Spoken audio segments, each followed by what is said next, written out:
Shalom, selamat malam. Selamat kita kembali berkumpul di dalam persekutuan kita, walaupun di rumah masing-masing. Namun kita percaya bahwa persekutuan dengan Tuhan selalu senantiasa mengingatkan kita, meneguhkan kita, bahkan menolong setiap kita bahwa janji Tuhan adalah ya dan amin buat kita semua. Khususnya bagi kita yang merindukan kedatangan Tuhan, menantikan Yesus Kristus untuk yang kedua kalinya datang menjemput kita. Nah, pada kesempatan malam hari ini, sebelum kita belajar firman Tuhan, kita berdoa terlebih dahulu. Bapa, kami bersyukur buat kasih anugerah dan kemurahan-Mu yang masih berlaku dalam kehidupan kami, yang masih memberikan kami kesempatan untuk menikmati firman Tuhan. Kami percaya firman-Mu adalah kekuatan bagi kami. Firman-Mu adalah penolong dalam kehidupan kami. Karena kami percaya firman-Mu adalah Engkau sendiri, Roh-Mu sendiri dalam kehidupan kami yang Kau sudah berikan. Terima kasih untuk kami terus belajar firman-Mu, agar roh yang di dalam kami senantiasa menyala-nyala. Terima kasih Tuhan, urapi kami semua untuk mendengarkan firman-Mu. Pimpin sampai selesainya pemberitaan ini di dalam nama Yesus. Haleluya, amin. Bapak Ibu Saudara yang dikasih oleh Tuhan, pada kesempatan malam hari ini masih dalam suasana perayaan kemerdekaan negeri tercinta Indonesia yang ke-76. Tentu saya masih tetap konsen kita membicarakan masalah kemerdekaan, bertalian dengan situasi yang sedang kita alami di bangsa ini. Betapa kita bersyukur hidup di tengah-tengah bangsa yang merdeka. Ini semua karena anugerah kemurahan kasih Tuhan lewat perjuangan para pahlawan, para pendahulu-pendahulu kita yang sudah berjerih lelah. Buat bapak-bapak bangsa yang sudah membangun negeri ini, meletakkan dasar untuk negeri ini, sehingga kita boleh menjadi bangsa yang bersatu, bangsa yang juga berdaulat di negeri yang tercinta Indonesia ini. Kesempatan malam hari ini saya ingin berbicara bagaimana Tuhan menjamin kita dalam kemerdekaan. Ya, jaminan kemerdekaan ini menjadi sangat penting bagi kita di dalam Tuhan Yesus Kristus, karena kita akan melihatnya di dalam konteks kemerdekaan menurut perspektif kekristenan kita. Ya, bagaimana firman Tuhan menyoroti sebuah kemerdekaan secara rohani sebagai orang percaya. Dalam 2 Korintus pasal 3 ayat yang ke-17, saya ingin mengajak kita mengawali pembacaan kita. Nanti bertolak dari ayat ini kita akan melaju kepada beberapa pemahaman firman Tuhan dalam waktu yang ada ini. 2 Korintus 3 ayat yang ke-17, sebab Tuhan adalah roh, dan di mana ada roh Allah, di situ ada kemerdekaan. Nah, di sini dapat kita pastikan bahwa Tuhan ya, yang kita sembah itu esensinya adalah roh, ya. Kita tidak membanding-bandingkan dengan pemahaman yang lain, namun yang kita tahu dari firman Allah bahwa Tuhan yang kita sembah itu adalah roh, ya. Tidak kita katakan bahwa Tuhan yang kita sembah ada bentuk-bentuk lainnya, ya. Saya cuma mau katakan bahwa apa yang saya dapatkan dari firman Tuhan yang saya yakini sampai hari ini, sebab Tuhan adalah roh. Nah, kata Tuhan adalah roh ini kita coba lihat dalam Efesus pasal 1 ayat yang ke-14, bagaimana Roh Kudus ini menjadi jaminan di dalam kekristenan kita. Kita lihat Efesus 1 ayat 14. Efesus 1 ayat 14, Ya. Demikian firman Tuhan, dan Roh Kudus itu adalah jaminan bagian kita sampai kita memperoleh seluruhnya, yaitu penebusan yang menjadikan kita milik Allah untuk memuji kemuliaannya. Perhatikan, saya mau kasih tahu kita semua lewat firman Allah yang kita baca bahwa jaminan kemerdekaan kekristenan ini bahwa diawali dari sebuah pemahaman bahwa Roh Kudus lah, ya, yang menjadi jaminan di dalam kekristenan kita. Harus Roh Kudus. Sehingga dikatakan di sini bahwa dan Roh Kudus itu adalah jaminan bagian kita sampai kita memperoleh seluruhnya. Jadi dari mulai awal kita percaya sampai kita kembali ke dalam kekekalan, Roh Kudus harus menjadi jaminan bagi kehidupan kita, dan juga menjadi jaminan kemerdekaan hidup kita, bahwa kita dipastikan oleh Roh Kudus sudah bebas, ya, dipastikan oleh Roh Kudus bahwa kita sudah dinyatakan benar oleh karena Roh Kudus yang membenarkan kita, ya, oleh kuasa darah penebusan Kristus, dosa-dosa kita yang banyak itu sudah diampuni, ya, kehidupan kita yang penuh noda di masa-masa lalu sudah dibersihkan, disucikan oleh darah Yesus. Ini harus menjadi keyakinan kita dalam jaminan kemerdekaan iman Kristen. Kenapa? Karena Roh Kudus lah yang memberikan kesaksian.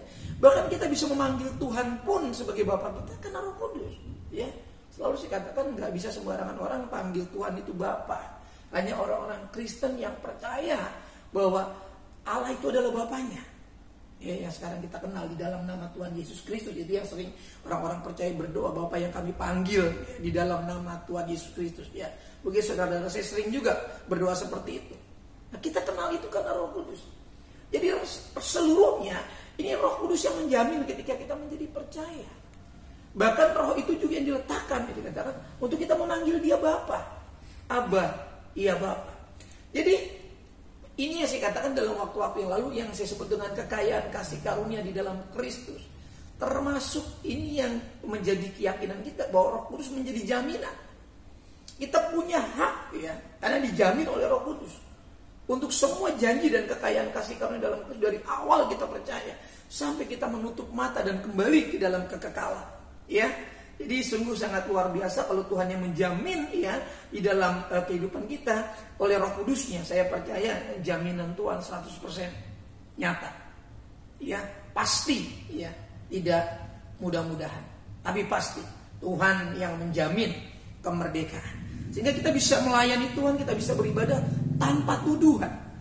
Iblis tidak lagi mendakwa kita dengan masa-masa lalu kita yang mungkin kurang baik. Masa-masa lalu kita yang kurang berkenan. Percayalah, Roh Kudus menjadi jaminan di dalam kekristenan kita, menjadi jaminan kemerdekaan Kristen kita. Ya, Roh Kudus akan memberikan kesaksian di dalam diri kita, ya bahwa korban Kristus ya di atas kayu salib, kematian kebangkitannya dan darahnya yang mengalir dan bilur-bilurnya yang berkuasa itu menjadi jaminan keselamatan kita. Ya, Roh Kudus yang memberikan kesaksian itu bahwa Yesus sudah mati buat kita. Yesus sudah bangkit, walaupun kita tidak pernah hidup di zaman Tuhan Yesus. Kita tidak pernah melihat bagaimana kepalanya dimahkotai oleh mahkota duri, bagaimana kakinya dipaku, tangannya dipaku, lambungnya ditikam. Kita tidak melihat.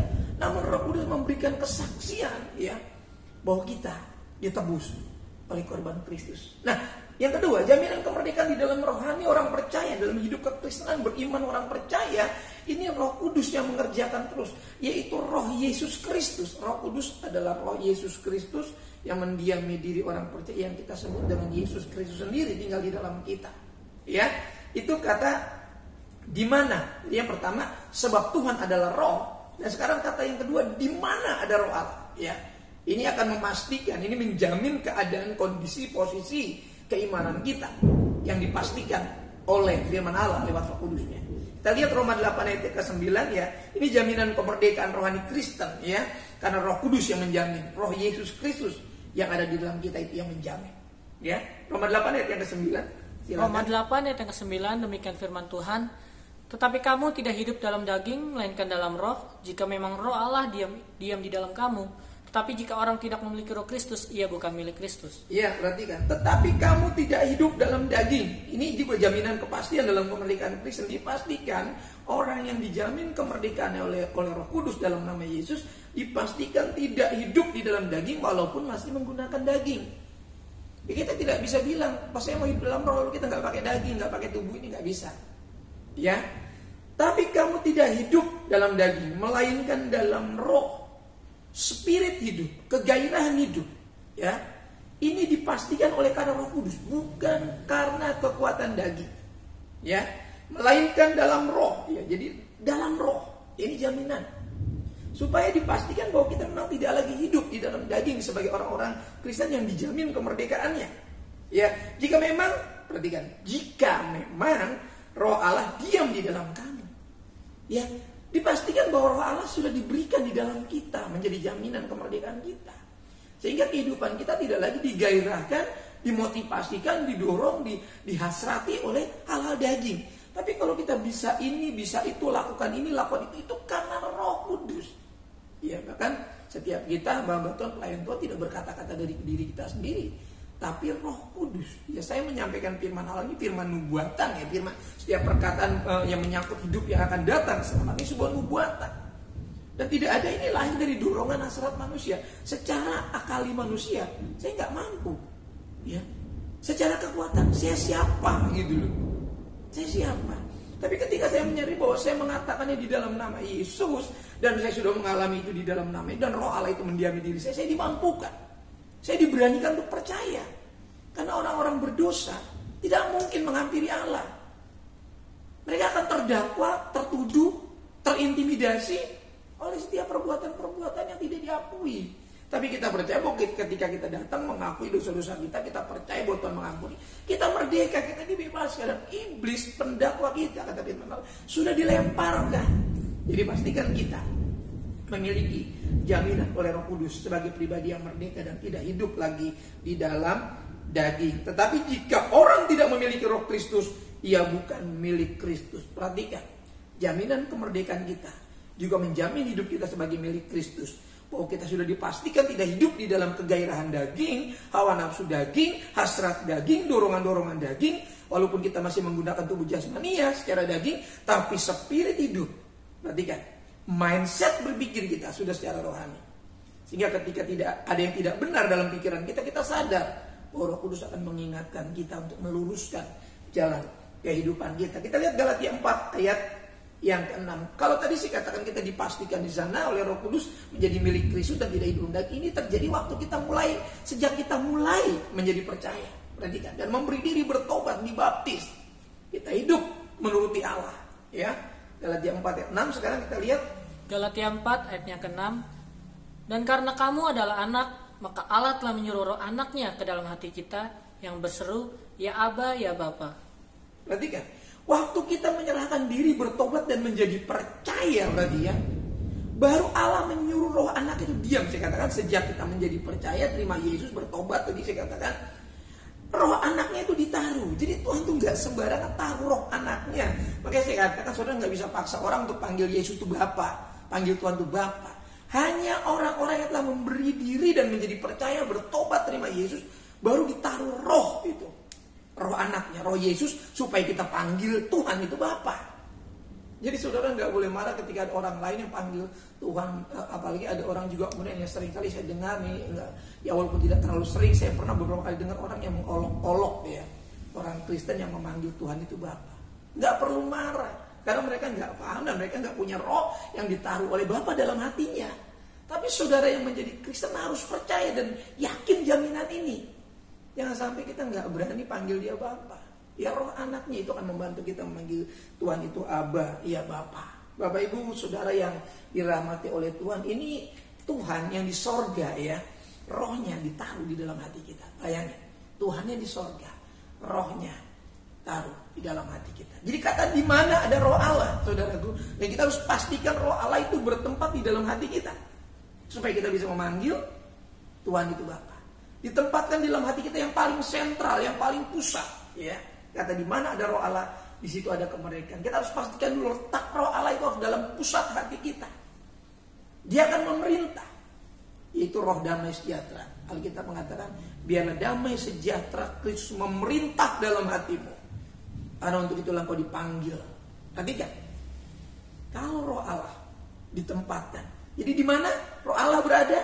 Di dalam hati kita. Ini supaya menjadi jaminan kemerdekaan.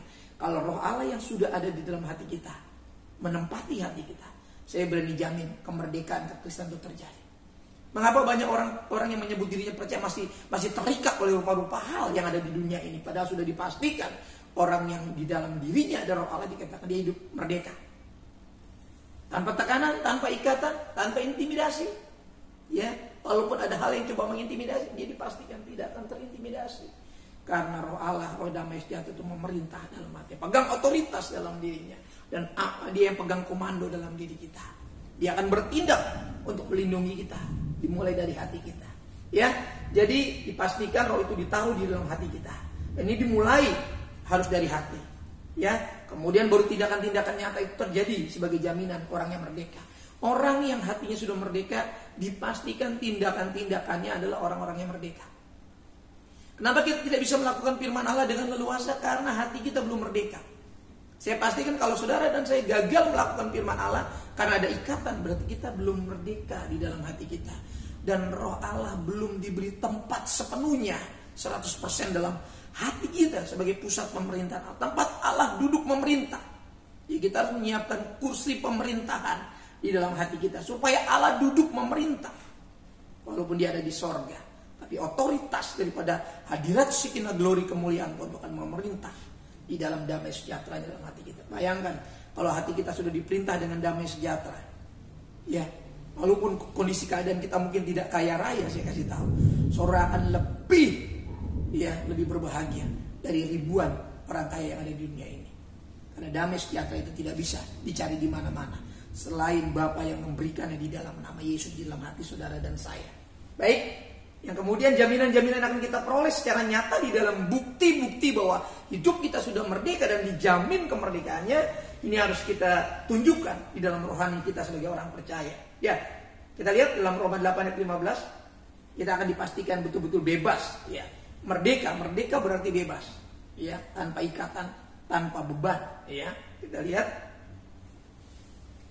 Oke, bebas dari belenggu-belenggu yang ada. Ini harus dipastikan sebagai orang-orang yang dijamin kemerdekaannya. Roma 8 ayat 15. Roma 8 ayat 15. Sebab kamu tidak menerima roh perbudakan yang membuat kamu menjadi takut lagi, tetapi kamu telah menerima roh yang menjadikan kamu anak Allah.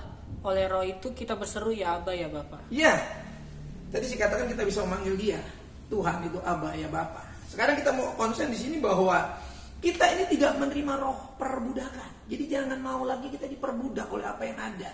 Bahkan masih ada orang-orang yang menyebut dirinya Kristen diperbudak oleh mamon, ya, diikat oleh mamon, masih membiarkan dirinya diperdaya oleh perbuatan-perbuatan daging, ya, yang merupakan kebiasaan-kebiasaan buruk yang sebetulnya di dunia ini juga sudah diingatkan, dilarang, tapi kita masih suka mengikatkan diri. Ini orang yang merdeka dan dijamin kemerdekaannya harus dipastikan bebas dari belenggu-belenggu seperti itu. Perhatikan, ya, yang membuat kita menjadi takut lagi. Ya, kalau masih ada di antara kita yang sering, ya walaupun kita masih normal, ya, kalau masih ada rasa takut, ya masih normal. Tapi kita orang yang dijamin kemerdekaan bisa mengatasi rasa takut. Banyak fobia-fobia yang terjadi dalam diri kita. Ya, tapi kalau di sini kita sudah dijamin kemerdekaan, maka kita dipastikan harus bebas dari rasa takut. Dimulai dari rasa di dalam diri kita. Ya, ketika rasa dalam diri kita sudah hilang, ya, rasa takut akan Allah, akan Tuhan, maka yang berganti di sana adalah rasa takut yang luar biasa akan menimpa hidup saudara dan saya. Kalau rasa takut kita akan Tuhan sudah mulai berkurang, apalagi sudah mulai tidak ada rasa takut sama Tuhan, tidak ada lagi rasa hormat akan Tuhan, maka hidup kita akan sering cenderung untuk melakukan hal-hal yang tidak terhormat di hadapan manusia, di hadapan orang-orang yang tidak percaya. Maka seringkali saya katakan, ini yang harus kita cegah. Jangan sampai perbuatan kita membuat nama Tuhan yang kita sebut-sebut itu dihujat oleh orang, karena kita melakukan hal-hal yang tidak terhormat. Karena kita tidak punya rasa takut terhadap Tuhan. Yang ada hanyalah ketakutan yang begitu menyiksa diri kita di hari-hari terakhir. Ini yang seringkali terjadi kalau kita tidak dijamin kemerdekaan kita dari rasa takut. Lanjut, dalam Roma 7 ayat 6, ya kita pastikan juga tadi bebas dari rasa takut. Ini orang yang dijamin kemerdekaannya, dipastikan, ya. Roma 7 ayat 6, demikian firman Tuhan, tetapi sekarang kita telah dibebaskan dari hukum Taurat. Sebab kita telah mati bagi Dia yang menguruk kita, sehingga kita sekarang melayani dalam keadaan baru menurut roh, dan bukan dalam keadaan lama menurut huruf hukum Taurat. Iya, jadi jaminan kemerdekaan yang dialami di hari-hari terakhir sebagai orang percaya Allah, dijamin dalam kita melakukan firman Allah itu bukan karena kita dipaksa, ya. Saya menjauhkan diri untuk memaksa saudara untuk melakukan firman Tuhan, karena ini menguntungkan saya dan saudara. Kalau kita melakukan firman Tuhan seharusnya nggak perlu dipaksa, nggak perlu diintimidasi, ya, tidak perlu. Itu sama dengan apa yang terjadi pada zaman perjanjian lama di bawah kuasa hukum Taurat dengan huruf-huruf yang tertulis ya secara hurufiah. Tapi sekarang hukum itu ditulis di dalam hati kita, di dalam loh daging, loh hati kita. Ditulis dengan kuasa, ya, kasih Tuhan. Sehingga ketika kita melakukan firman Allah, karena kita mengasihi, bukan dalam tekanan. Jadi yang kedua harus dipastikan bebas dari ancaman. Orang yang merdeka, orang yang dijamin kemerdekaan oleh Kristus, dia melakukan firman Allah bukan karena ancaman. Wah, kalau saya nggak melakukan firman Allah, kalau saya nggak begini, nanti saya bagaimana? Wah, tidak. Tapi orang yang dijamin dia akan melakukan saja, ya karena dia mengasihi, bukan karena ancaman-ancaman daripada hukum yang ada. Ini hukum perjanjian baru, hukum kasih karunia. Ini harus betul-betul dilakukan dengan cermat, harus dilakukan dengan penuh cinta kasih kepada Tuhan. Ya, lewat agama yang kita yakini, lewat kepercayaan yang sudah diberikan kepada kita, lewat pemerintah yang ada di Indonesia ini yang menjamin kita untuk beragama, dan kita punya label kekristenan ini harus betul-betul dijaga, ya. Dan orang-orang yang punya label kekristenan harus hidupnya sesuai dengan firman Kristus. Jangan sampai cuma labelnya saja. Labelnya Kristen, tapi hidupnya dalam ketakutan-ketakutan. Hidupnya dalam ikatan-ikatan ancaman, tekanan. Ya, saudaraku, kita melakukan firman Allah bebas dari ancaman. Tapi kita melakukan firman Allah karena roh kasih karunia yang sudah memerintah dalam hati kita. Itulah yang mendorong kita melakukan firman Allah. Yang kemudian Roma 8:21. Roma 8 ayat 21 demikian firman Tuhan. Tetapi dalam pengharapan karena makhluk itu sendiri juga akan diperdekakan dari perbudakan kebinasaan dan masuk ke dalam kemerdekaan kemuliaan anak-anak Allah. Ya, ini yang kemarin saya bacakan dalam kesempatan yang lalu. Jadi jaminan yang ketiga dari orang yang dijamin kemerdekaannya adalah kemudian dia bebas dari kebinasaan, bebas dari ancaman kebinasaan atau siksa api neraka. Jadi orang Kristen ini jarang sekali ngomongin neraka. Ya, padahal neraka itu mengincar kita kalau kita gagal hidup beriman. Ya, orang Kristen terlalu terbuai dengan kata kasih sehingga kemudian lupa memikirkan bahwa neraka itu ada. Siksa kekal itu ada. Hampir saya rasa di pemberitaan firman Allah ini dikaburkan. Jadi orang sudah terbius dengan kasih, kebaikan, berkat sampai lupa kalau kita hidup tidak sungguh-sungguh ada kebinasaan yang siap menanti kita.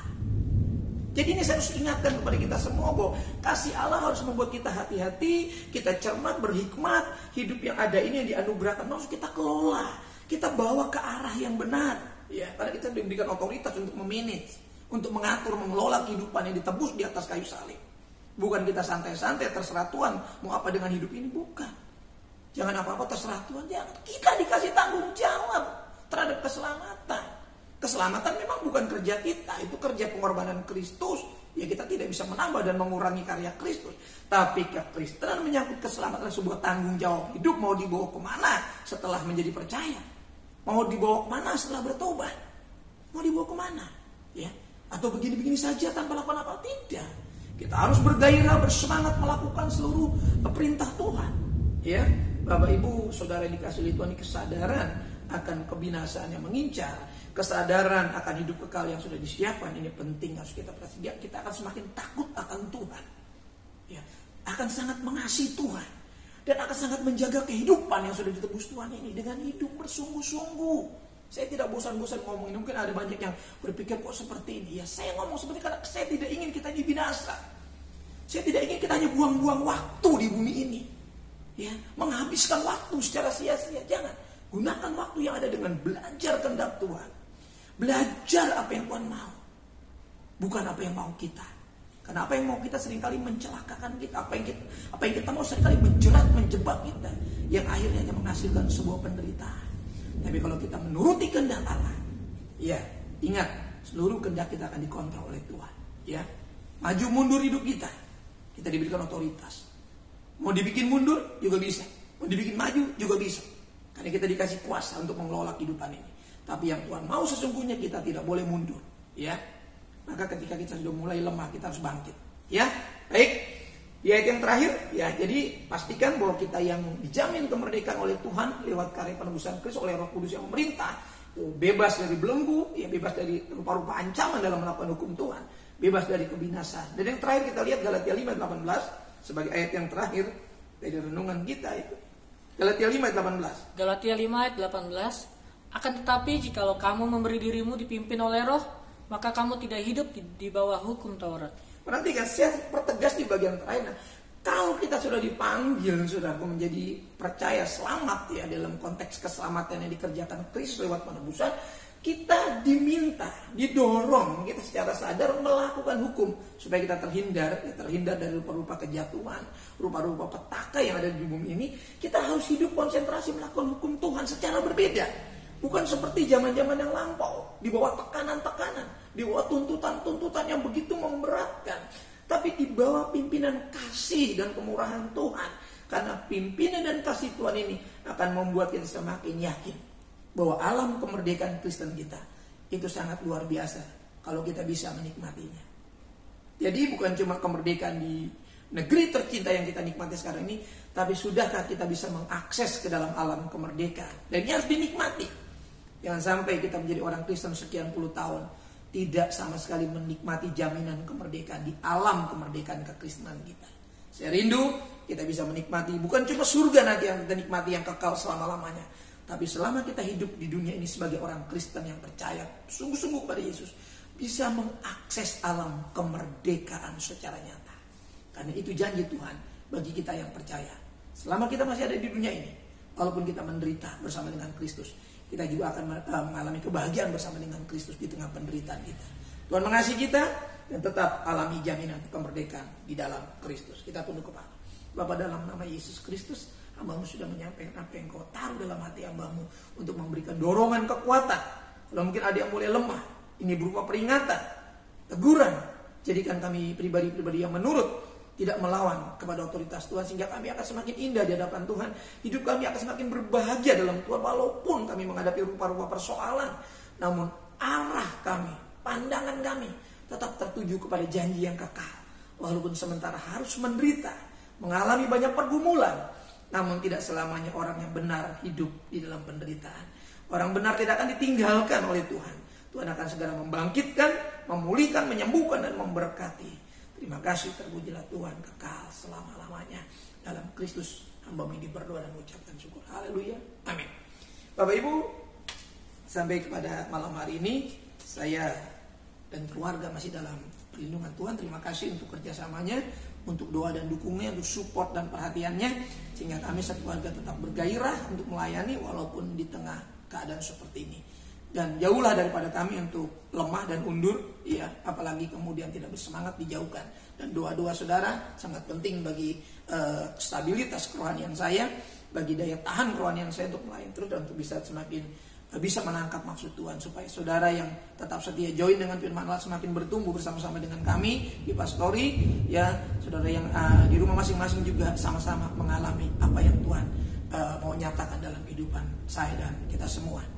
Sampai bertemu dalam ibadah berikutnya, termasuk pada minggu kita akan bertemu. Dan juga mungkin saya dapat informasikan kalau pada kesempatan mendatang saya akan coba sampaikan lewat media yang ada, lewat grup yang ada, untuk sudah dimulai kelas baptisan untuk bimbingan baptisan. Karena kita nggak mau kemudian hal-hal yang paling prinsip ini terkendala hanya karena keadaan, ya.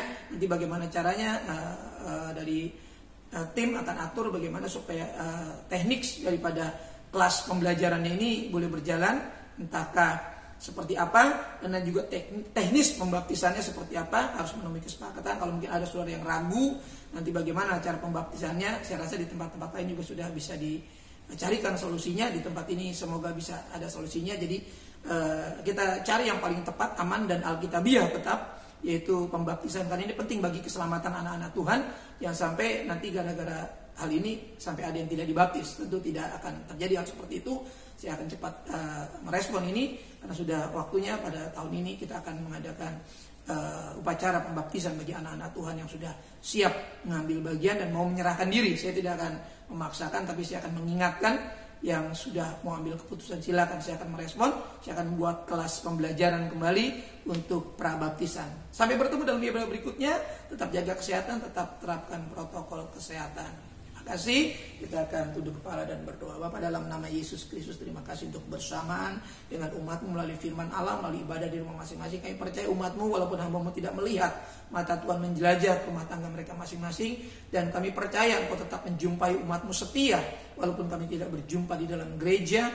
Namun umat-Mu tetap mengasihi-Mu, umat-Mu tetap taat kepadamu dan membangun mesbah di rumah masing-masing, karena itu yang menyenangkan hati-Mu. Jaga dan lindungi setiap rumah tangga, berkati para suami, istri, anak-anak semua. Berkati juga umat-Mu yang sudah tergolong lansia, para janda, duda, single parent, dan berkati mereka semua yang berjuang sendiri tanpa suami. Topang, Kau bela, berkati kebutuhan rohani, jasmani, materi, keuangan, kebendaan. Dan juga tolong kesehatannya pasca vaksin ini Tuhan, biar jemaat-Mu boleh sehat semua, dan jemaat-Mu juga boleh senantiasa dalam perlindungan Tuhan. Para suami istri Kau berkati dalam membina rumah tangga, berkati kebutuhan-kebutuhan yang dibutuhkan, baik rohani, jasmani, materi, keuangan, kebendaan. Tuhan cukupkan dan berkati. Bukan anak-anak kami juga berkati dalam pekerjaan mereka, jodoh, karir mereka. Tuhan berkati sehingga anak-anak-Mu semua boleh menikmati janji firman Tuhan Beri hati yang percaya dalam menantikan janji Tuhan, baik pekerjaan, baik juga perjodohan mereka. Hamba terus membawa anak-anakmu, pemuda-pemudi kami dalam pergumulan ini. Karena hamba percaya jaminan Tuhan akan nyata bagi orang-orang yang tetap setia menantikan Tuhan. Buat studi mereka dari tingkat yang terendah sampai perguruan tinggi, bahkan sedang melakukan penyelesaian akhir dari para perkuliahan mereka. Tuhan kiranya memberkati, mereka boleh menjadi sarjana yang berguna, sarjana yang bisa mengaplikasikan keilmuan mereka dan bekerja di bidang-bidang kehidupan yang Tuhan kehendaki bagi mereka. Mereka sudah bekerja bahwa mereka naik dan bukan turun, dan berkati posisi jabatan mereka. Anak-anak kami masih balita dan batita juga, bahkan dalam kandungan, persiapan persalinan, baik ibu maupun bayi yang berikan kesehatan semua, yang Kau jaga lindungi dari segala apapun pencemaran yang ada di dunia ini. Sehingga anak-anak kami, jemaatmu, para ibu yang akan melahirkan juga Tuhan lindungi semua di dalam nama Tuhan Yesus Kristus. Yang dalam program nambah pemomongan juga Tuhan berikan keberanian percaya bahwa Tuhan akan menjamin hidup mereka. Terima kasih anak-anak yang Tuhan sudah berikan dalam kehidupan rumah tangga sebagai buah nikah. Tuhan memberkati dengan limpah anak-anak kami supaya menjadi kesaksian bagi banyak orang. Terpujilah Engkau Tuhan kekal selama-lamanya. Gereja di mana kami ada tumbuh dan berkembang, program-program yang ada, kepengurusan ada, kami serahkan ke dalam tangan Tuhan. Organisasi kami, program-program yang akan berjalan ke depan, baik BPD kami serahkan ke dalam tangan Tuhan. Bangsa dan negeri ini, pemerintahan kami itu dari pusat sampai ke daerah, dari Sabang sampai Merauke, dari Miangas sampai ke Pulau Rote. Jadikan negara kami negara yang adil, makmur, cukup sandang pangan, keamanan di mana-mana Injil Tuhan tak bebas diberitakan. Berkati pemerintah kami dalam menangani COVID-19, dalam penyelenggaraan vaksin yang ada, Tuhan lindungi keamanan keselamatan sehingga ini boleh mencapai target dan bangsa kami boleh mencapai kesehatan yang maksimal bagi seluruh yang ada di tanah air kami ini Tuhan. Bahkan kota di mana kami ada tumbuh dan berkembang juga Tuhan berkati, karena kesejahteraan pemimpin, kesejahteraan kota adalah kesejahteraan kami juga di mana kami ada.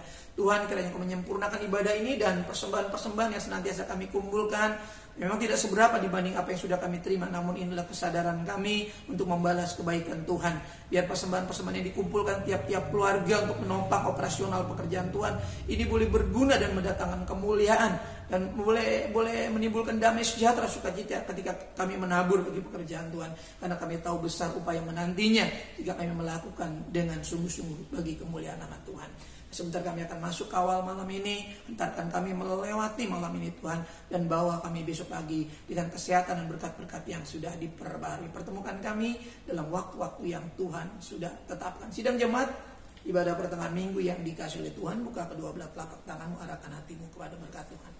Turunlah kiranya anugerah damai sejahtera dari Bapa kita yang di sorga, kasih sayang kecintaan dari pengantara yang hidup Tuhan Yesus Kristus, persekutuan keintiman penyertaan Roh Kudusnya menyertai saya, menyertai saudaraku sekalian yang mulai malam ini sampai fajar Maranatha, Tuhan menjemput kita di awan-awan yang permai dalam berkat nama Tuhan Yesus Kristus. Kita yang diberkati Tuhan sama-sama katakan amin. Tuhan berkati kita. Shalom, selamat malam.